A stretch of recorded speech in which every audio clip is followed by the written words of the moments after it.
Oh, and Brian, do you want to share to the Truth Bomb page also? I can do that too. Yeah, I can Okay, share it too.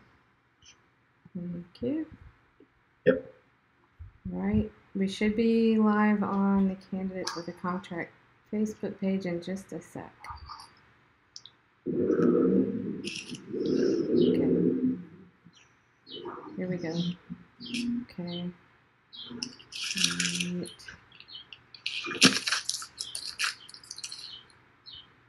Okay. Hello, everyone.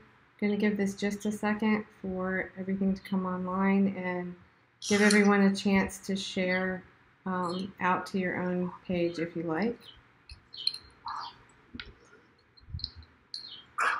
So it's important that the country and the world know that it's more than just Mike Gravel and Tulsi Gabbard and Jill Stein that have come out and spoken in defense of WikiLeaks and Assange and against his extradition to the United States. And all the candidates here you probably won't see on mainstream media. They're all wonderful candidates that we've met over the past year that have been really working very hard to try to represent the people and not big money, special interests, whether it's healthcare or tuition or for college, and they're not bought by corporate money. Therefore, they're not too welcome on corporate news. So, um, yeah. So I guess I'll let Brian speak. He's a veteran and has something to say about all of it. So we'll start there, and then we'll go to each candidate and let you speak whatever you would like to say. Okay. Well, as you know, I'm Brian Ramirez. I'm out here in Orange County, California, and I work with both CFAR and CWAC. And I am a veteran. I was in the Navy for 10 years. And all I have to say really is this: no one and no entity should be above the law. What Assange uncovered with Chelsea Manning's help was simply that the U.S. government had classified a war crime in order to cover it up. That's not really up for debate. The families of those who were murdered deserve justice, and for our government to decide to just cover it up is absolutely abhorrent. As a veteran, this is not something I would have condoned if I had witnessed it myself. Manning did the right thing by bringing it to the light of day. Whatever you might personally think of Assange is irrelevant. This is about the freedom of speech and freedom of the press. This is the most clear case of shooting the messenger that I can possibly think of. And really all I have to say. Okay, so what we're going to do now, if you can just remember who is right in front of you. So we'll start with you, Jeff, and then we'll go to Rich, and then David and Bill will just go along because I'm going to switch to speaker view so people can see you more clearly and you can tell who you are and where you ran for office. So, just 1 minute. Okay. So go ahead and start, Jeff. Okay, thank you. My name is Jeff Young. I'm one of the 4 Democrats running right now for governor of Kentucky.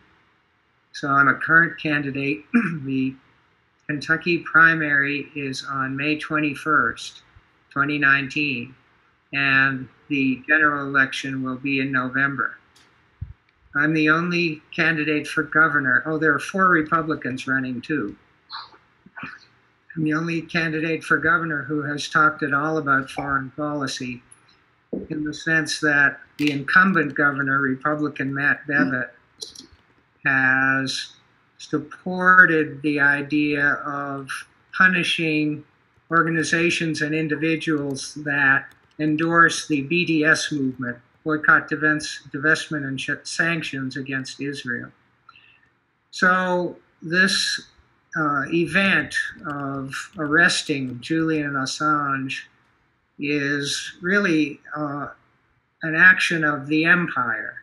The empire has many tentacles, and they extend to Britain, apparently to Ecuador.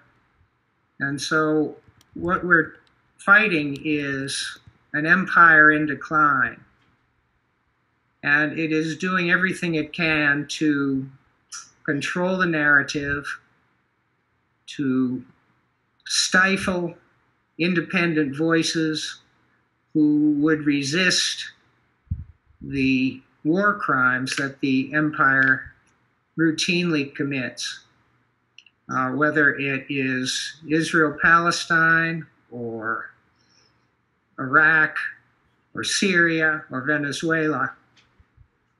The empire has all these tentacles, and we're trying to fight them all. But the media is critical. I meet so many of my friends who believe that there's something wrong with Assange. They don't trust him because of what they've been hearing for the last N number of years. We have to, it's a media war. We have to defeat their false narrative and replace it with the truth. Right. Thank you, Jeff. Actually, Tim, do you want to go next? Sure, I'd be glad to. Okay. I'm Tim Canova. I've run in Florida's 23rd Congressional District as a Democrat in 2016, as an independent in 2018, against the incumbent Debbie Wasserman Schultz. I think it's important to remember where this narrative of Julian Assange's collusion with Russia first started. And it started with Debbie Wasserman Schultz when she was chair of the Democratic National Committee, trying to pin the DNC leaks on a hack rather than an internal leak. And that's an important issue that's really never been done. When I read the 7-page indictment against Julian Assange, all they're charging him with is conspiracy to encourage Chelsea Manning to hack into secure government computer files.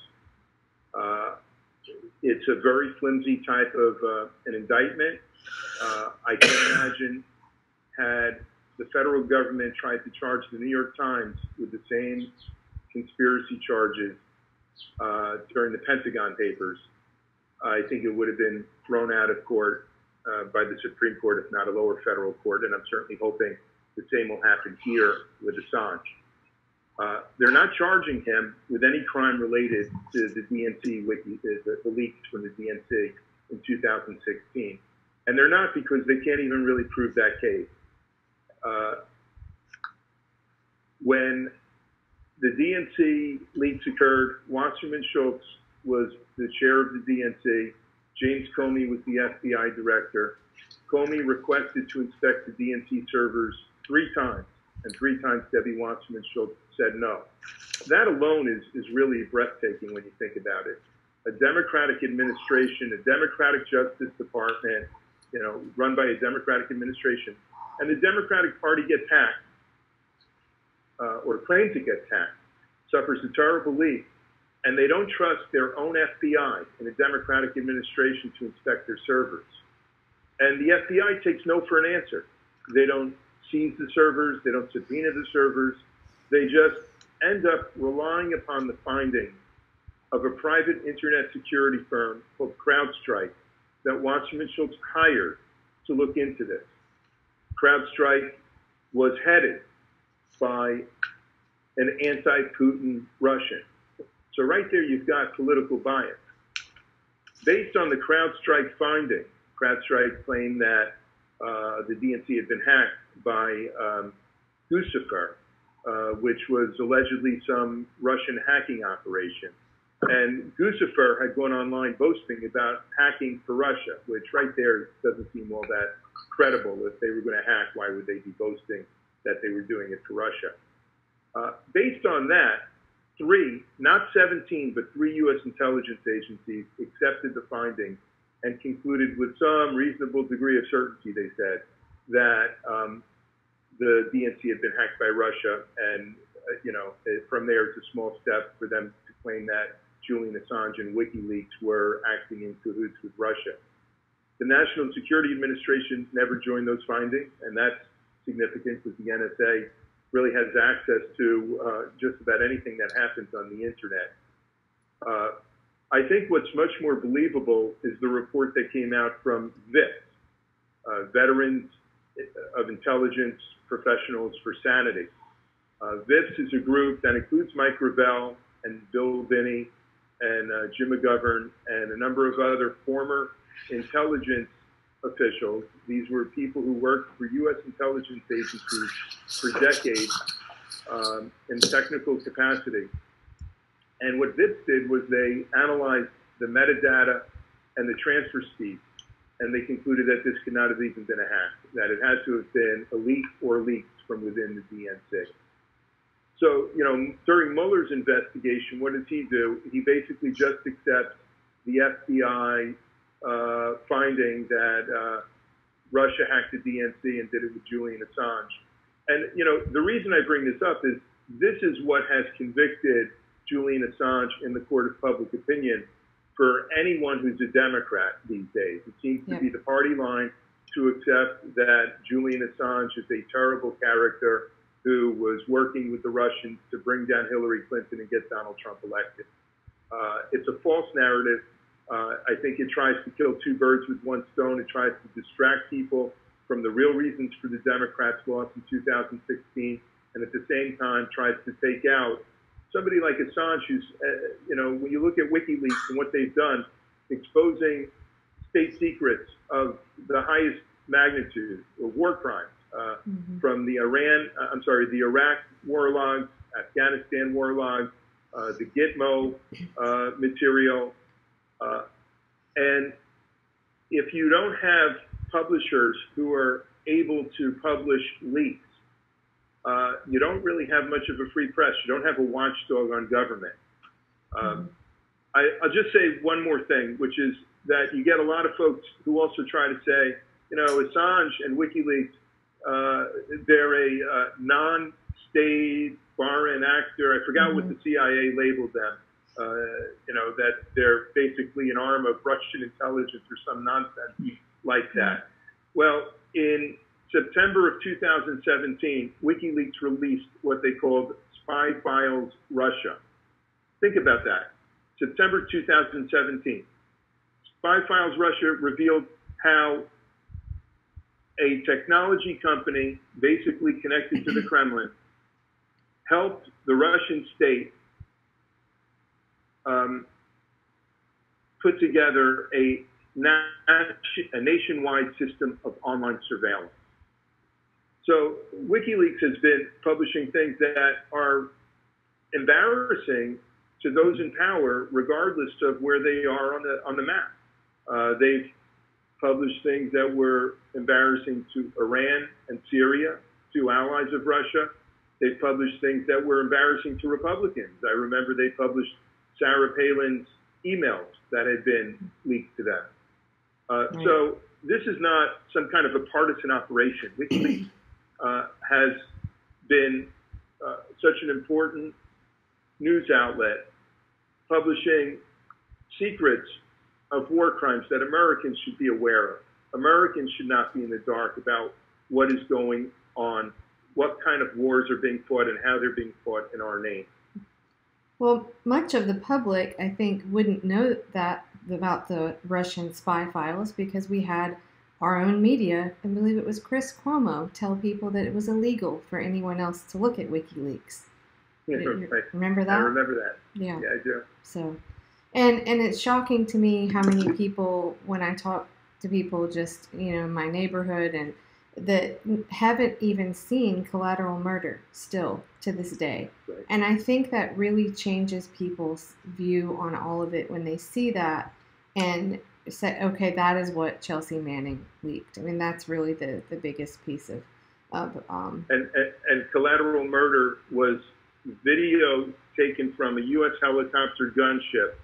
Correct me if I got this wrong. I believe in Iraq, it might have been in Baghdad, in which the helicopter gunship killed two Reuters reporters, right, as well as children, I believe. Yes. And then when an ambulance came, killed those in the ambulance. These are war crimes. Right. Mhm. Well, the children were not actually killed, but the van was shot up, and there's an interview. It's on RT, so people will probably be scared to watch it.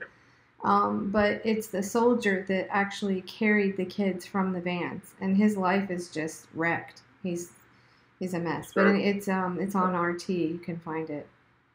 Kelly, but- I'd like to just say one more thing. Of course. Well, That- you have all this, like, you're very good at explaining it all, so go ahead. Well, thanks. You know, this is now in the Trump administration's hands.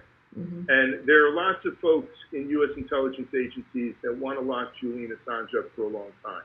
Hmm. I hope that Donald Trump and those who are near Donald Trump understand that the people who framed Julian Assange, who wrongly claimed that he was working, colluding with Russia to hack the DNC, are the same people who lied to a FISA court to get a warrant to spy on the Trump campaign. Okay? Yes.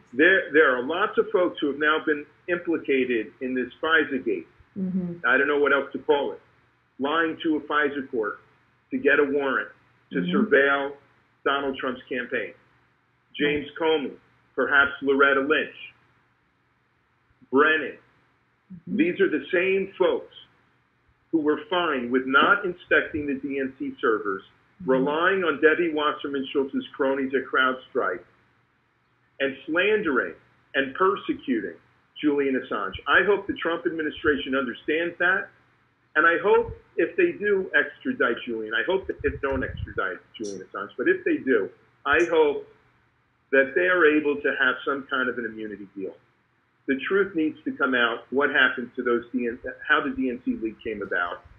And, you know, Julian Assange should not be persecuted by the Trump administration.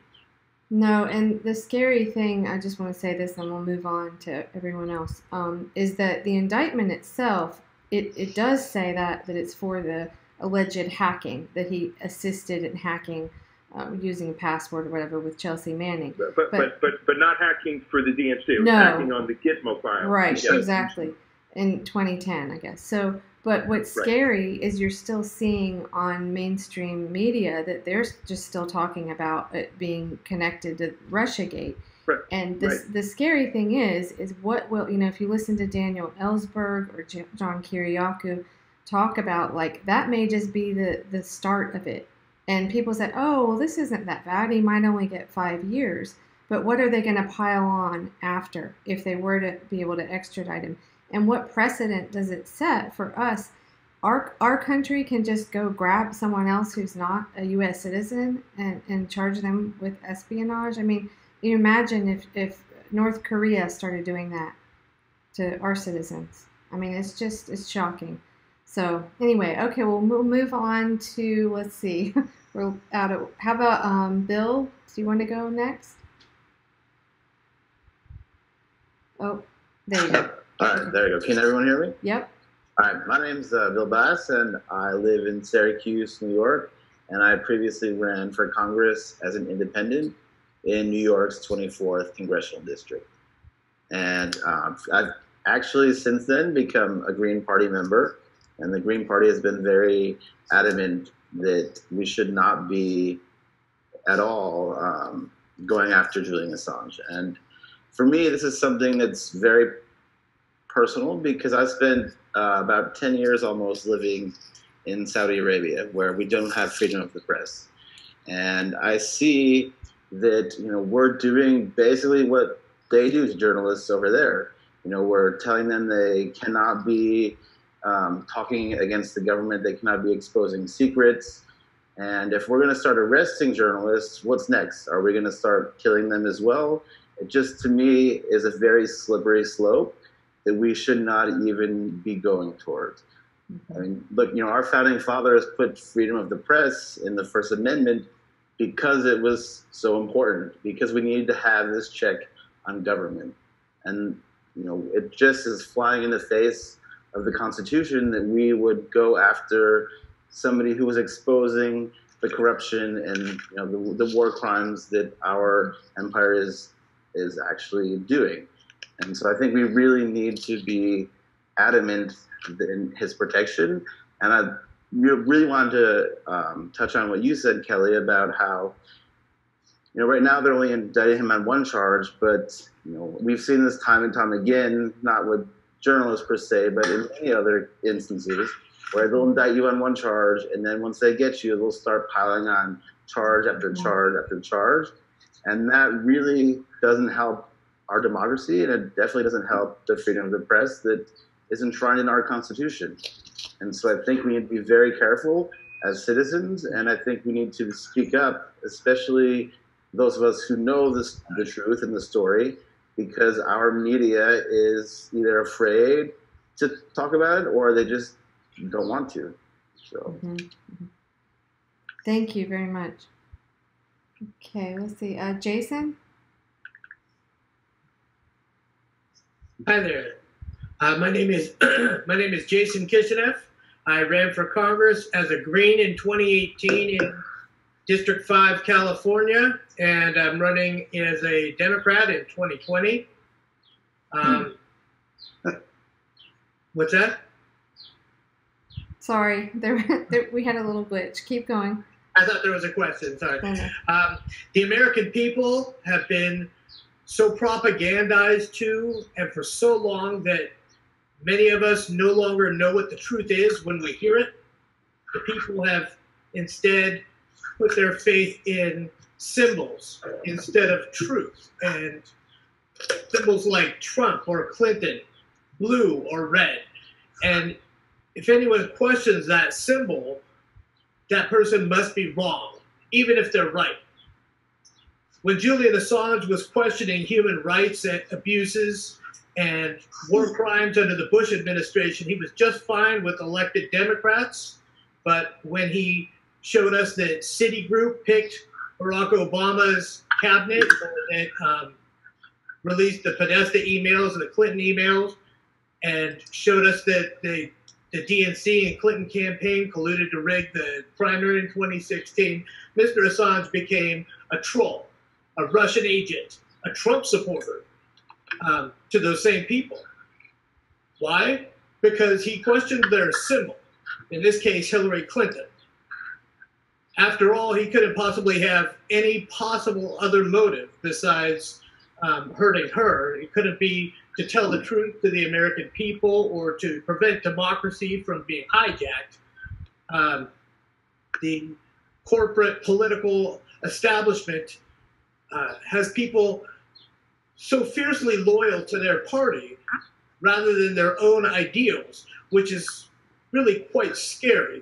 It reminds one of George Orwell's 1984, The Destruction of Truth in Protection of the Party. It was Orwell, by the way, who said, during times of universal deceit, telling the truth becomes a revolutionary act. And Mr. Assange is certainly a revolutionary journalist in a very select group, and I thank Mr. Assange. And I fear for his safety because we've seen, and this is no joke, we've seen what happens to people who have damning evidence against the Clintons. Thank you. Thank you, Jason. Okay, Pat? Hey, thanks for having me on, Kelly. Of course. Well, you mentioned the collateral murder. I'd like to talk about that. My name's Pat Elder. I ran against Steny Hoyer, who's the majority leader in the House now. And I got 1.4% of the vote. I raised $100 a day for 6 months. And Steny raised $100,000 a day for 6 months. Right. Kind of puts it in perspective, I don't know. I have a pretty simple view. I just think of myself as Bradley Manning then, Chelsea now, and if I saw the images cross my computer screen showing indiscriminate killing of people, in this case civilians, I would have blown the whistle. I don't know what our numbers are. Maybe I'm only like 1 in a million now, but that's what I would have done. And, I think it's important to understand that he reached out to the Washington Post and the New York Times. and they told him to go to hell. Hmm. They said they weren't interested in what he had to say. They weren't interested in the video, and that's why he went to WikiLeaks. Yeah. So I think it's important, and I think for our adversaries, especially those in the faith community, it's a pretty compelling argument. Like, if I saw that, I'd blow the whistle, man. Wouldn't you? And, it just reduces it to a very morally simple equation. But that's all I have. I'll leave the politics to you all. Okay. Rich, do you want to go next? Yeah, well, I like following Pat because I agree with very much what he said. He really hit the nail on the head in a lot of ways. Yet I ran for Congress in 1990, 2010, 2012, once as a Natural Law Party candidate and twice as a Green Party candidate. And most I ever got was about 10,000 votes, but spent about $300 to $400 on election, or maybe on my campaign, maybe 1,000 or something. But I'm an independent, and always have been. I'm trying to establish an independent voters alliance for getting everybody involved in politics. Right now, 66% of the eligible voters in this country do not vote. And that's especially true when we have these closed primaries. So one reason we have the situation we have with people not being represented by our governments is because people don't vote, because we're not allowed to vote in primaries. 70% of the people are pretty much excluded from voting. And most important, we can restore the primaries with people on the election ballot. Anyway, getting back to Assange, I was a special agent in Army intelligence. I served from 65 to 68 back in the Vietnam era. And what I saw him do in Iraq, I think he was in the service, and if he had him access, he was in some kind of intelligence operation or some kind of command operation. So he had access to a lot of papers, a lot of the information that showed what was happening.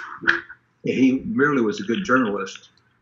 I think that Julian Assange was an American hero. I always will think that. I've always thought that.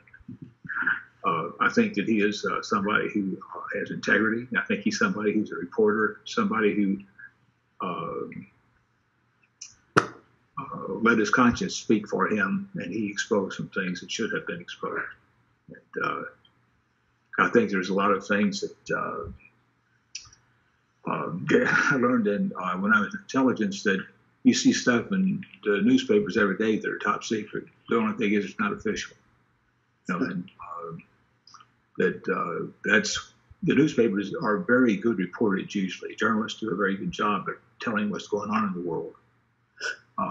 But the only thing is, a lot of things are in there that are very highly classified.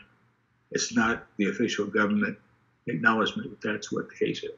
So, but so he was somebody who exposed the things that should have been exposed, and he kept on doing that all the way through the 2016 campaign. I think he probably did make some information available having to do with Hillary Clinton, maybe with things having to do with Donald Trump, but he wouldn't be, he's not somebody who would favor one or the other candidate or party. Somebody who's a reporter, he's a journalist, and I think that's how he should be treated. He's a publisher of journalistic viewpoints. And I think that he should be fully pardoned by the American government. He should go free. He should be able to come home and live as an American citizen. Like he should be living free in this country as a honored citizen of our nation. Okay. See, I can't see everyone right now. Sanders, since you popped in and I see you right there, would you like to speak next? Sure. Hi, everybody. Can you hear me? Yep, we can hear you. Okay, great. This is Sander Hicks. I'm tuning in from New York City. I was a candidate for U.S. Congress as well. Mm-hmm. I ran up against Carolyn Maloney in the 12th Congressional District. Did not gain ballot access, and I gained a lot of lessons. And you can lose the lesson but not lose the war. I also have a background as an independent publisher. I stood up against the Bush family and the 9/11 cover-up. I've done books about the Bush family and war on terror. And so Julian Assange actually contacted me before he was super famous and wanted me to maybe be involved somehow in this new group called WikiLeaks in the late 90s. I kind of thought it sounded like a bad name for a group, and I didn't really follow up with him. So, but it's really funny that he then just became this, international cause celeb. And so I actually stood up today. I was inspired by a freaky turn of events at the Quaker meeting this morning. It's kind of a holy day. It's the start of a holy week. In the Quaker tradition, we don't really think of that as traditional Christian things. But since it was Palm Sunday, I just really wanted to draw a correlation between Jesus being on one Sunday praised as a celebrity, and then the next Sunday or the next Friday vilified as a terrorist and a victim of the death penalty and the victim of the state. So I kind of made that correlation, and some people, I got a lot of feedback. There was a lot of mixed feelings about it. A couple of women came up to me and said they didn't support what I said because they had questions about his sexual crimes, and I said, well, those never really stuck. And other people said that they blamed Julian Assange for Trump because of the things that he published. And I said, well, was anything that he published not true? And they kind of admitted that I had a point there. I think the criminality of Hillary Clinton is legion, and it needs to be exposed, all the way from Vince Foster to the lists of the people that the Clintons killed. A lot of people don't know that Ken Starr was actually forced to put a whole section about the Vince Foster FBI witness intimidation at the end of the Ken Starr report. And I'm saying this as a lefty liberal Democrat, who's part of the DSA, part of the new upswing of serious, fierce progressives. So Julian Assange being attacked and being put into handcuffs is a huge crime against independent journalism. And as a fellow independent journalist, I'm aghast. And I'm grateful for what Julian Assange exposed, especially regarding criminal cover-up of the crimes in Iraq and Afghanistan and the Middle East, and Pizzagate, the WikiLeaks emails that related to the Podestas and that led to what is called the Pizzagate scandal. And when you Google Pizzagate right now, it's interesting that there's so much denunciation of the Pizzagate scandal as fake news. But I think if you look at the emails that were released by WikiLeaks, there's something there. The Podestas are not pure, innocent people. Hillary Clinton has a documented relationship with Jeffrey Epstein. This is documented. Jeffrey Epstein is a convicted pedophile. And there's a story there that is just too taboo for certain people to even go near. And WikiLeaks was courageous and said that they wanted to do something to expose the criminality of the Clintons, and that's what they did. I just want to hold up this book. I don't know how well everyone can see it on here, but I don't know how many times I mention this book, Thomas Frank's book, Listen Liberal. Whenever I hear someone say, Trump won because of WikiLeaks, they're so out of touch. Trump won because of everything that's in this book, of how the Democratic Party turned their back on working people. So it's just ludicrous to me. But okay, let's see. Someone speak up. Let's see. Let me go back to gallery view for a second, and we'll see who we have not gotten to yet. Aha. Okay, David Hildebrand, would you like to go, and then we'll and then Adam. Sure. Can you hear me? Yes, we can hear you. All right, perfect. So I want to come at this from a different angle. I'm sure we all agree on what's going on right now and what should and shouldn't happen. But I'd like to come at it from the angle of whistleblowers. And basically, the suppression of whistleblowers is suppression of free speech and freedom of the press. But it's more than that. The fallout from cases like this go all the way down. Meaning, if someone needs to or sees something going wrong at their corporation they work for, or business they work for, they're going to think twice, if not three times, if they even say anything at all about what's going on. And, you know, you think, oh, well, this is no big deal. You know, we'll find out about it sooner or later or whatnot. It's not the case. You know, if a vehicle manufacturer has a deadly vehicle, you know, that's known by the corporation and they don't, you know, no one comes out with that information, and the corporation obviously won't because of profits, and they're suppressing that, you know, that right for the public to know by basically putting a freeze on free speech and a freeze on whistleblowers coming out. And that goes all the way down to stuff like food safety. So, you know, the stuff that you get at the store, if the meat's expired and they change the date on it and someone notices what they're doing and doesn't say anything, you're eating rotting meat or whatever else that may be. So it's the culture that we're creating as a country, and, you know, even locally, that we don't stand up for whistleblowers. That's going to put us in a world of hurt, and we're not gonna see the end of this soon. I doubt. I hope that WikiLeaks goes on. I know it's more than just Julian Assange, and I hope they go on and continue to expose these things. But at the same time, we need to all band together and stand up for whistleblowers in general. I know a lot of people, as was mentioned before, have, you know, personal issues with, you know, stuff they've heard about Julian Assange. That matters. It matters to investigate stuff and Me Too allegations and whatnot. But it also matters to remember that no one is going to be the perfect, you know, angel of a person in every single aspect of their life. We all see that with politicians, even ones we support. You know, they're not perfect, and they never will be.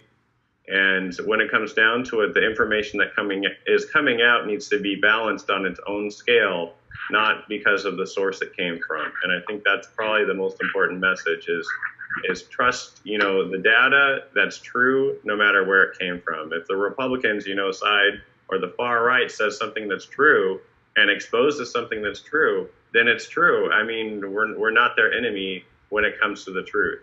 And I think a lot of the times, and like was mentioned earlier, red, blue politics, red, blue, green, purple, whatever, you know, it's about, you know, it's about teams, and it's about sticking up for your team, whether they're right or wrong. And that's what needs to change in politics. That's really all I have to say. Thank you, David. Okay, and I think it was Adam that was going to go next. Adam Davis. Hey, you can hear me? Yes, we can hear you.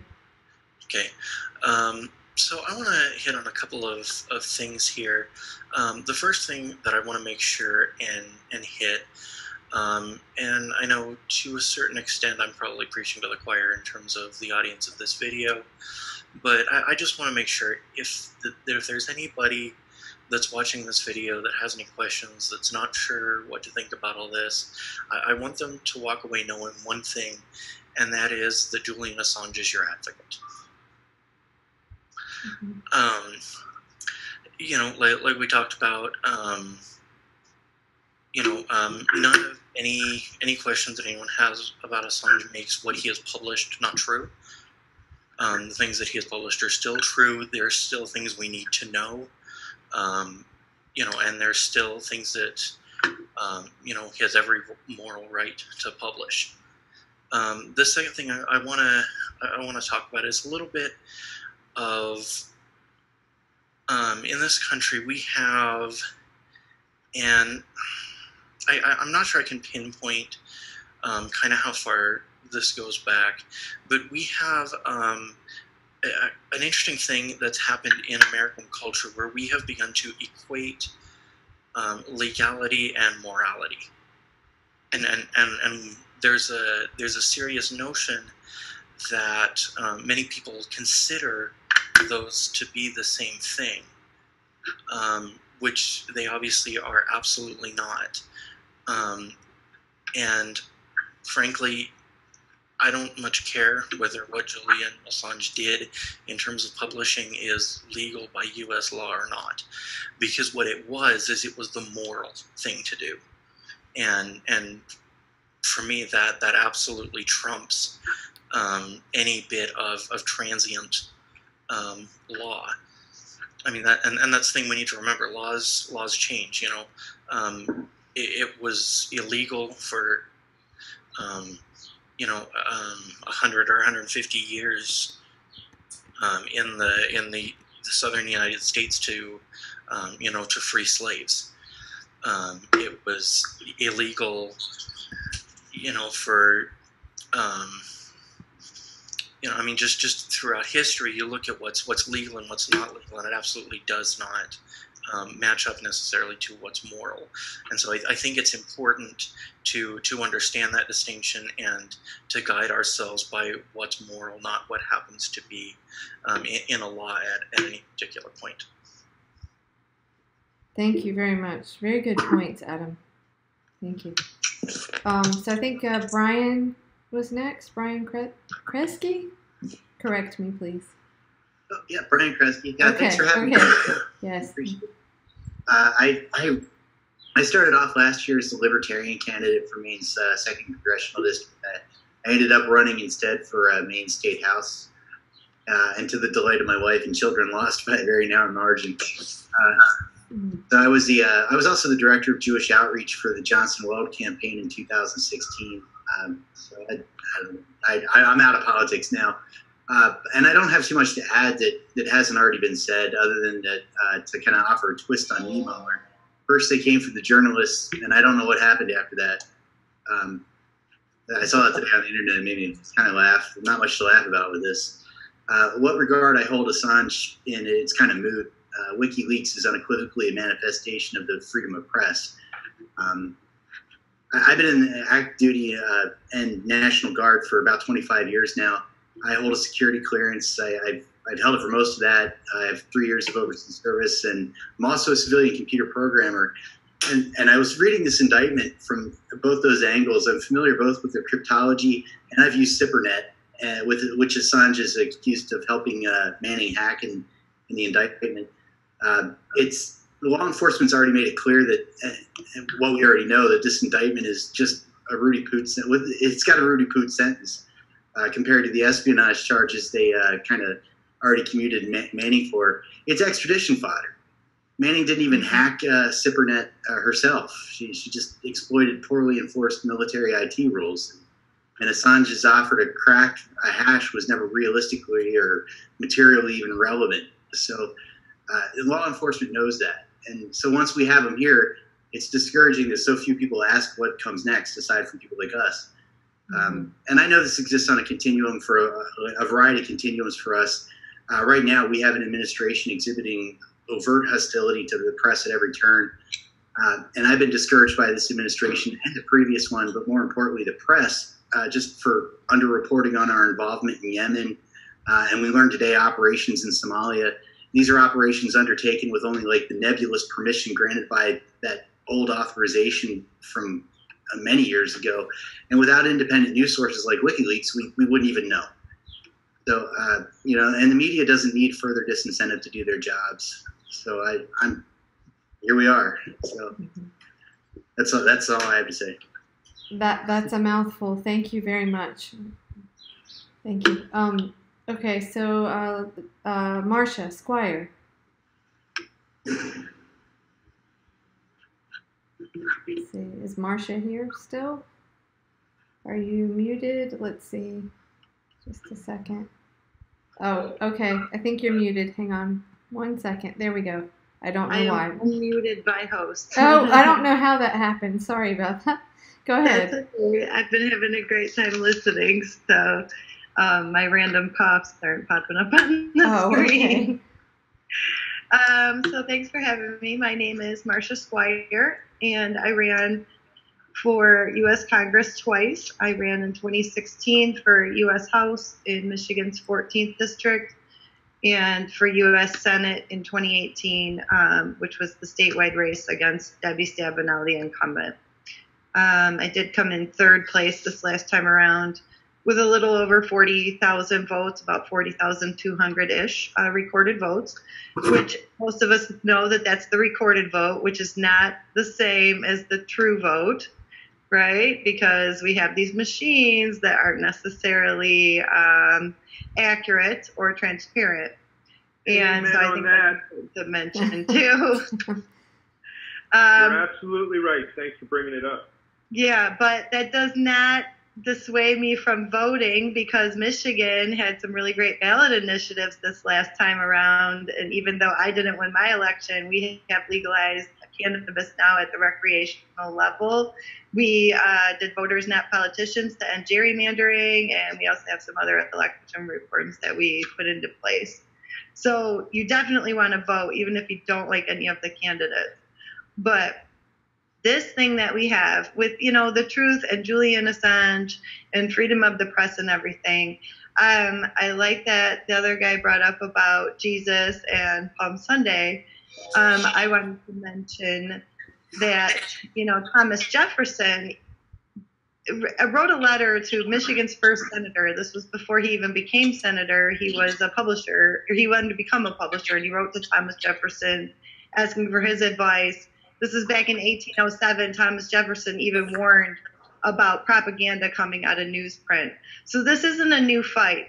Even the Bible itself is somewhat propagandized over the course of the thousands of years it's been in existence. But the Bible's kind of a hybrid because it is kind of like the word of mouth that was written down, but we don't really know for sure. But the message of the Bible has basically remained the same.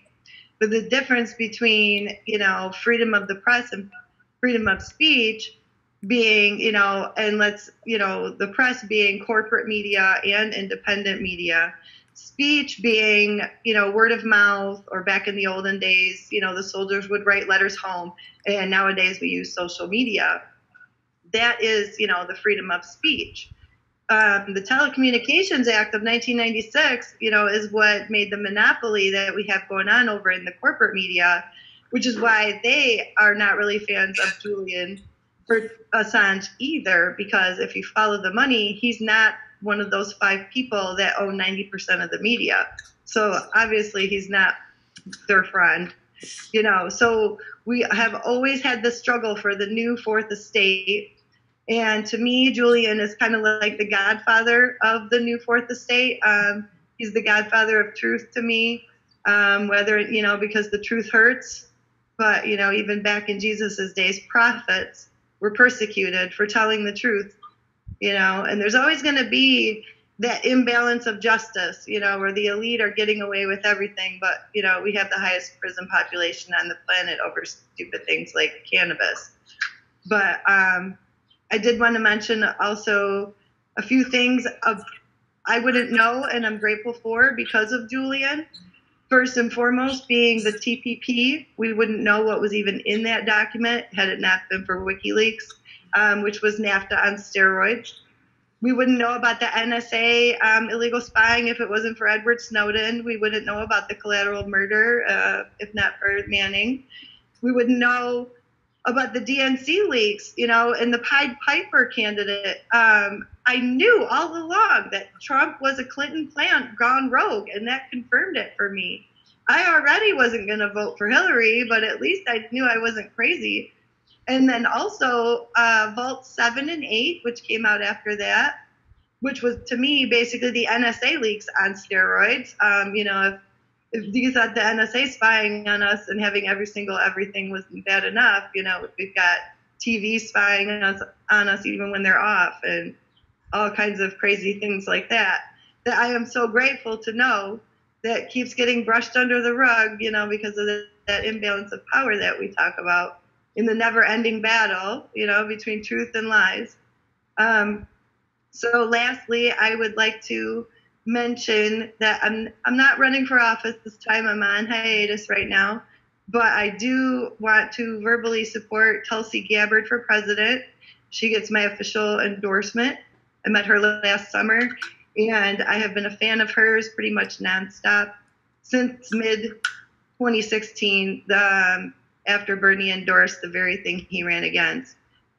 She's been kind of my new mentor. She's my girl, and I really appreciate her speaking out in favor of Julian. Even before this had come about, she was speaking out in his favor. Even Julian's mother had taken notice of Tulsi's support of Julian. So for that reason alone, I think it's important to mention that, to me, that is a litmus test. We got to support freedom of the press, the corporate media too, but we really need to cut those apron strings and support the new fourth estate. Even Tulsi will be on a show like Nico House. She, just the same as she's on CNN. You really got to take a look at the people that aren't just talking the talk, but they're walking the walk. And, with that being said, thanks for having me on, Kelly. I really appreciate it. Thank you, Marcia. Marcia is from my home state and area. Okay, Sam, are you still here? Sam Ronan? Let's see. Let me go back to gallery view here. Oh, there you are. Okay, yes. I'm here. So, first and foremost, thank you for having me on. It's always a pleasure to be able to be among such August members. Rich, I wanted to say it's a pleasure to have fellow service members on board, especially during that era of Vietnam. I mean, honestly, thank you for what you've done for our country. Tim, it's always nice to see you as well. And Marcia, I know we got to work together for a little while as well. So I just wanted to hit on the point that I think, and I don't want to say it negatively, but I think we're missing one major point here. Whatever happened to Julian Assange and whatever he leaked in the same period with Chelsea and Snowden, their whistleblowing is going to set the stage for what happens next in the current Trump administration.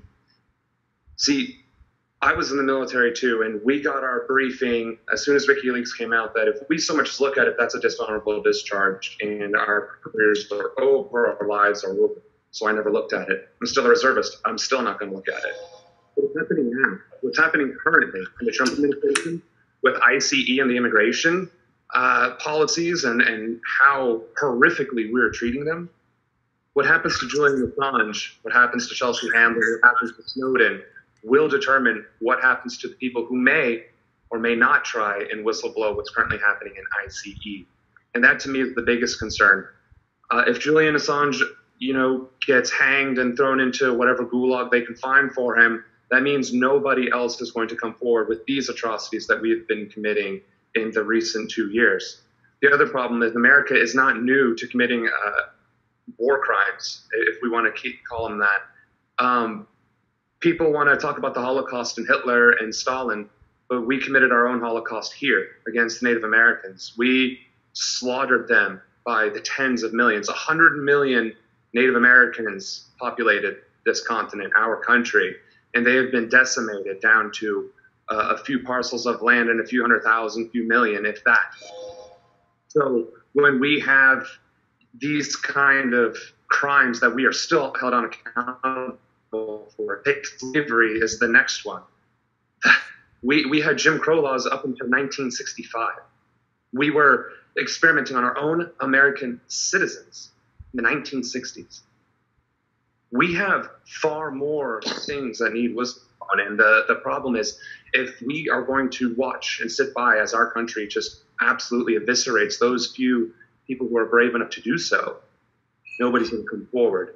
Our progressive movement will come to a screeching halt because we will be crushed under heel by whatever forces that be. And that, to me, is the biggest concern. Look at the Trump administration. Look at law enforcement, the increase of violence and brutality. Look at how activist movements have been utterly underhanded, just completely crushed before they even get off their feet. Then look at the infighting within those movements that still exist and persist today. Yes, we have Tulsi Gabbard. Yes, we have Bernie Sanders.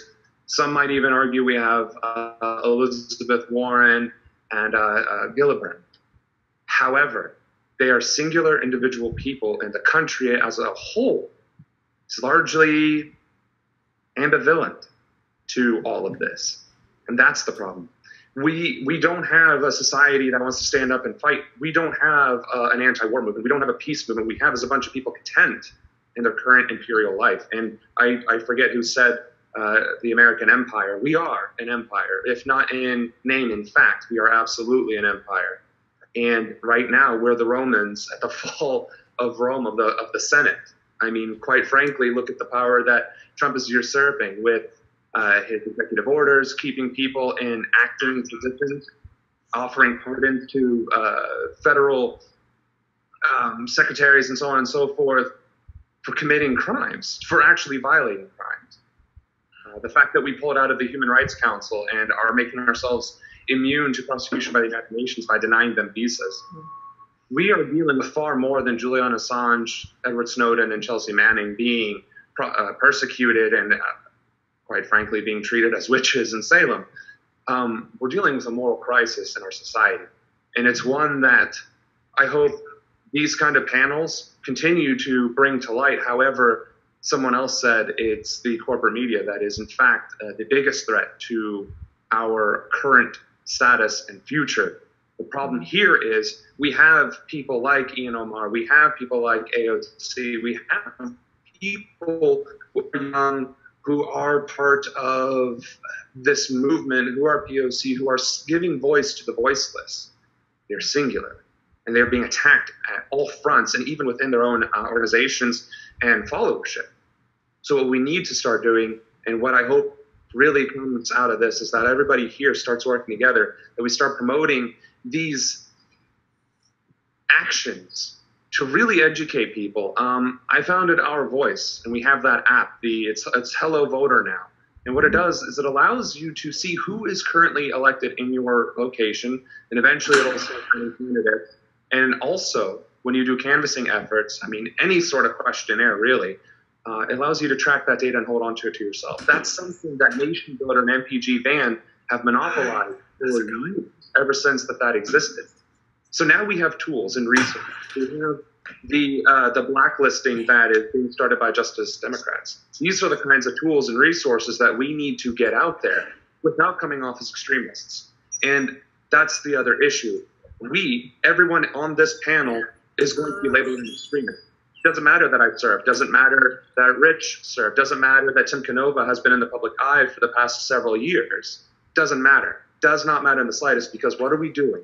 We are saying things that the status quo does not want to be said, and therefore we will be labeled as the extreme left, these leftists that just want to dismantle everything. Of course that isn't the case, but it's about being able to vocalize and present these very real truths in a way that is palatable to the public. And what I have found is by simply explaining, how is the present any different than any other cover-up in the past, be it the assassination of Martin Luther King Jr., be it anything that happened during the Civil Rights Movement, be it anything that happened during the Cold War, or if we even go further back to World War II, World War I, slavery, for crying out loud, and the genocide of Native Americans. How is this any different? It's no different than journalists saying that slaves are being mistreated in the South and being tortured for pleasure, or that Native Americans were being hunted like animals and given out tags by the same government agency that was meant to protect them. How is this any different? What we're doing with ICE and immigrants? How is this any different than what we're prosecuting these journalists, these whistleblowers who are shedding light on these atrocious and appalling tragedies that are happening in the present day? Mm-hmm. So my 2 cents is we need to absolutely, protect our journalists, but more than that, we need to empower those who would come forward. There are plenty of people working in ICE that could step forward, who might step forward. One of the reasons why I want to get out of the military entirely is because if I was given orders to go to one of these detention centers, and believe you me, military is absolutely involved in this process. There are warehouses on several military installations throughout the continental United States, which are in fact housing and detaining immigrants, or refugee seekers or asylum seekers. And God only knows what's happening there, let alone in the private sector. So imagine an E4 and E5 who's been in the military for maybe 4 or 5 years, just wants to serve, just wants to do his time and get out, maybe even do 20 years. Maybe they just signed up for the GI Bill and the healthcare benefits. I mean, this economy is pretty appalling in that regard too. They are going to be terrified. The same way, I won't say I was terrified, but I was definitely cowed when I was an airman. I was told that I would be dishonorably discharged, and I know what that means in this country. You would be destroyed. You would not have a life. Yet, I chose to leave active duty. And I was never in a position to see these crimes to be committed. Otherwise, I absolutely would have brought them up. But we see what's happening with Julian Assange, Chelsea Manning, Edward Snowden, and so many others who have attempted to give voice to these appalling horrors happening on American soil. How many activists have been showing up dead lately? How many progressive judges have been showing up dead? Judges, council members, people who have earned elected office and have a career, a lifetime of service and dedication to their country and their citizenry, are being murdered. They aren't committing suicide. They aren't accidentally finding themselves on the wrong side of town. They are being hunted. So until or unless we can create this awareness, we're going to be finding ourselves in a position of fear. Now, what I'm about to say is probably radical, but JFK did say it best. If you make peaceful protest impossible, you make violent retribution inevitable. And unfortunately, we only have a couple of years to prevent that prophecy from coming true. And I pray that those of you who have ran before, use those tools and resources that are at your disposal and keep running. But more so than running, you need to elevate one another. You need to work together. You need to bring like-minded people up with you. If you're going to run for Congress, find 7 other people who surround you in your districts and run with them. If you're going to run for governor, make sure you're supporting the state senates, state representatives, judgeships, whatever. We cannot afford to be islands unto ourselves. And unfortunately, too much of that has been going on. Some of us have been trying our best. Tim Canova, I know you've gotten on Fox News and given shout outs to people. I've been on CNN and given shout outs to people. And I'm not saying the rest of you are just out for your own good. What I am saying is this message to the American people, whoever watched this, now is the time to band together, to put ego aside and simply succeed. Elevate one another, work together, and fight for a better tomorrow while we still can. Yeah, thank you, Sam. Thank you. Yeah, really why I wanted to do this and put everyone together here is to really show, like I said at the beginning, the country and the world that it's not just a couple of candidates, Tulsi, thank you, and Mike Gravel and Jill Stein for speaking out, but that there are all of these candidates you don't normally hear from. And if we do band together, maybe that message will resonate with people more. So if anyone wants to say anything more about WikiLeaks or Assange or press freedom or anything that we've missed, please speak up now. And there's something I'd like to add. Book. Okay. Can you hear me? Yes, go ahead. Now, one thing I wanted to add that I forgot to touch on was, especially now with Trump's new rule that they're not going to be releasing the number of citizens that are killed by these drone attacks, that we are continuing to increase around the world each day. And I think it's really important that we have these independent journalists who can tell us this, who can let us know what's happening, because the government is going to continue to hide this in secret. And this is something, as we try to use less troops and using more drones, we're going to be able to killing more civilians. And that's something important to me, and I know it's something important to many people around me. And we need to be able to have the freedom to be able to tell these stories. So, thank you. Anybody else? Yeah, I got one last thing I'd like to say. Absolutely. Great. Well, I just wanted to say that I don't want to end on a note of darkness.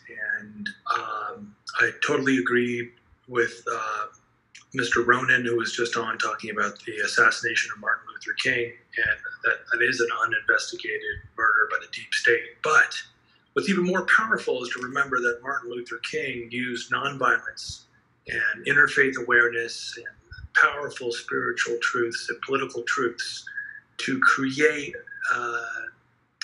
a unstoppable wave of social change.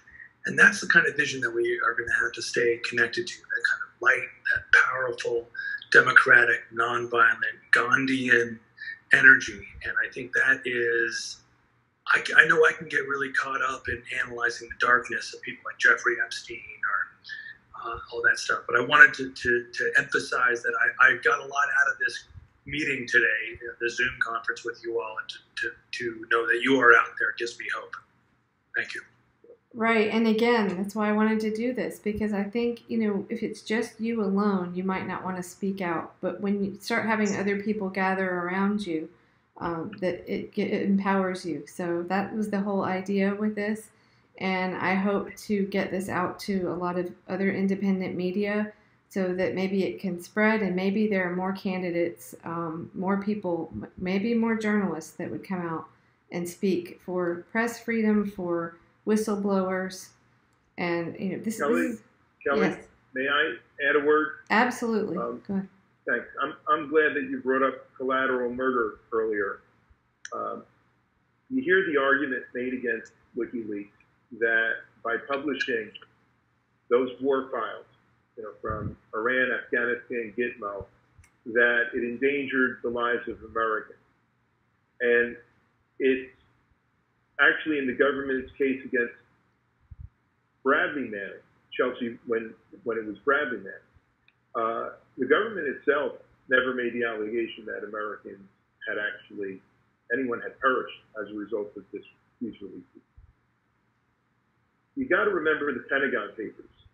The Pentagon Papers was basically a top secret report of the Office of the Defense Secretary, recounting America's involvement in the Vietnam War from the end of World War II to 1967.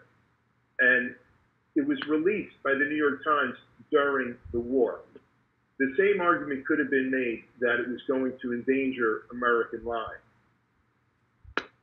It was, in hindsight, the Pentagon Papers likely saved a lot of lives, American lives included.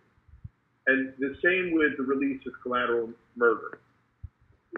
The sooner that Americans could realize that they were on the wrong path in Vietnam, just like the sooner that they could realize we were on the wrong path in the war in Iraq, that's when things start changing. This country has to live up to its highest ideals and standards. And the kind of things revealed by the Pentagon Papers showed that the U.S. military and political leadership were lying to the American public. Up until then, the American public didn't even know about secret bombing campaigns, didn't know about the Gulf of Tonkin lie that got us into the Vietnam War. It is so important, if this country is going to get itself together and to stop being such an international war criminal in so many ways, to stop fighting these foreign wars, for the truth to be coming out. And, I think that's the importance of what's happening right now. I hope everyone sees this as such a pivotal moment. It's not just Assange who's being persecuted, it's everyone else in WikiLeaks. They arrested somebody else in Ecuador who's tied to WikiLeaks and Assange. It says so much that the New York Times would publish the Pentagon Papers in 1971, but they would say no to Bradley Manning's offers to release such newsworthy information, secret cables and things. And when I mention Bradley Manning, I don't mean any disrespect to Chelsea Manning. It's just to indicate that at the time of the release of the document. Right. Chelsea Manning is paying a terrible price again right now for our press freedom. And, this is the First Amendment, which is at stake. It's the First Amendment, which is why the New York Times, I'm sure, felt it could publish the Pentagon Papers when it did. But if Julian Assange is persecuted, prosecuted, convicted, and imprisoned, and he's already been in prison for several years, if this continues, there's not much left of the First Amendment. There's not much left. And David Hildebrand said this very well. The whistleblowers are out there to protect the public from all kinds of dangers, and it's not just war. It's also all kinds of corporate predations here at home. And finally, I just want to agree with what Marcia Squire said. And to praise Tulsi Gabbard and also Mike Gravel. Mike Gravel is a member of VIP, and I'm glad that Tulsi Gabbard is going to be on the debate stage, and I hope that Mike Gravel will be as well. I think they're the only candidates on the Democratic side that have said a word for Julian Assange. It's disappointing that there are other candidates who have a very large voice who could make a difference to speak up for Julian Assange. And I hope that everyone puts the pressure on everyone to step up and do that now. Yes. And just finally, thank you for putting this on. I enjoyed everybody's comments very much. I kind of figured you might all band together and speak out. So thank you so much. It's been honestly just inspiring to meet all of you over the last year. Well, Bill, just now meeting you, but and you've all stood up for the little guy, and that's, we got an echo here. And that's what matters. And I think we have to think of ways, how do we reach our neighbors? What's so funny? Sandra's in the bathroom. Oh. Oh, okay. Sandra's, sorry about that, guys. But you're not muted. It keeps my video. It's getting late here, guys. You like my pink toothbrush? This is in honor of Chelsea Mann. We have we're broadcasting new leaks, I guess. Kelly, can I say a couple more words? Absolutely. Go ahead. Who, me? Anybody. Okay. Yeah, I just wanted to say if they successfully bring Assange here and prosecute him, that really is just the beginning. Then they're going to be coming after Jimmy Dore and Amy Goodman and Glenn Greenwald and Lee Fong and all the other journalists that speak out against the establishment. This is really the beginning of a very bad situation if we can't rise up and put a stop to this. Mm-hmm. And I also want to commend Tulsi Gabbard, who I'm also supporting, because she is really, really bold, and I appreciate her. I think we have to think of ways to talk to our neighbors, like tell people about the collateral murder video. And anybody else has other ideas how to break through that propaganda that they've been consuming from the corporate news. It's really hard to break through. So I don't know. I think that video really does it. What one thing is this candidate named Andrew Yang that has come on the scene, and I think that he has some very important and very interesting things to say. Mm-hmm. I haven't heard him speak about. I hope he has some influence on the other candidates. Mm-hmm. He will be on the debate stage, the way I understand it. Okay, so, good. Be interesting man to listen to. He did a CNN town hall tonight. Oh, okay, good. Did the subject of Assange come up? I haven't seen it. I don't think so. I never have heard him mention him, but I haven't seen him since he was arrested. So. I wish somebody would ask Bernie Sanders the question. Exactly. Yeah, really. Yeah. Well, really. And I think. I don't think he should have to be asked. No, he shouldn't have. Seriously, to. You're absolutely right at that. Yep. And I think, yeah, anybody that doesn't mention it, I mean, if they're scared to do so, I mean, again, this isn't about Assange, just Assange, or about his personality. But I do hear that a lot when I start talking about WikiLeaks, and they just have a problem with him personally, and they don't get the greater implications on journalism and freedom of the press.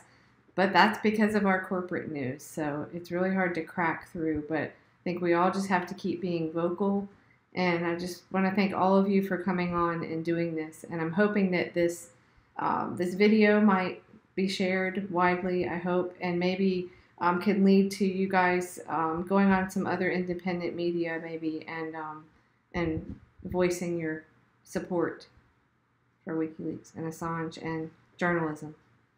So, okay. And Kelly, thank you so much for organizing this, and it's been an honor to be with everybody. Thank you. Okay. Absolutely. Thank you, Kelly. Yeah, thank you everyone for the coming on such short notice too. I just thought of it on Friday, so okay. Thanks everybody. Thank you. Great to meet you. All right. Great. Good night. Okay. Good night. Good night, everyone.